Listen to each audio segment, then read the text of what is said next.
গোলাঘাট জিলাৰ ভোলাগুৰি খুমটাইৰ ওচৰ পাৰ্থপ্ৰতিম গগৈ আৰু জুপিতৰাৰ ঘৰত মই আছোঁহি। এয়া ঘৰৰ গেটখন। বিৰাট ডাঙৰ বাৰীৰে সৈতে এইটো ঘৰ।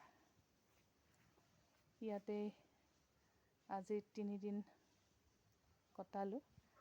আজি শেষ ৰাতি নাটক কৰি কাইলৈ ৰাতিপুৱাই আমি কলিয়াবৰলৈ যাম। এইখন ঘৰতো একেবাৰে নিজৰ ঘৰৰ দৰে বিৰাট ভালকৈ থাকিলোঁ। যদিও গৰমে সকলো ঠাইতে কষ্ট দিছে, সকলোকে কষ্ট দিছে বাৰু। এয়া আকাশ, ফৰকাল আকাশ, আৰু আকাশৰ পৰা জুই বৰষিছে।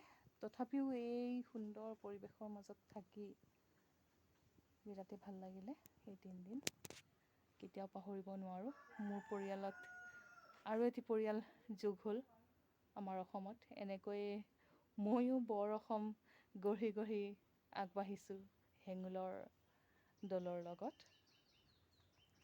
ইয়াৰ পিছৰ পৰিয়ালটো বা ক'ত লগ পাওঁ দেখা যাওক। মই ভোলাগুৰিৰ জুপিতৰা পাৰ্থপ্ৰতিম গগৈ তেখেতসকলৰ ঘৰত আছোঁ। ইয়াৰ পিছফালৰ বাগান, তেখেতসকলৰ পুখুৰী দুটা, এয়া বাৰী। বৰ ধুনীয়া এটা পৰিৱেশত আছোঁ। য'ত য'ত আমি গৈছোঁ ত'ত ত'ত এনেকুৱা ধুনীয়া পৰিৱেশতে আছোঁ। এয়া বাবা, এয়া জুপিতৰা দৌৰিছে। এয়া চাৰিওফালৰ পৰিৱেশ।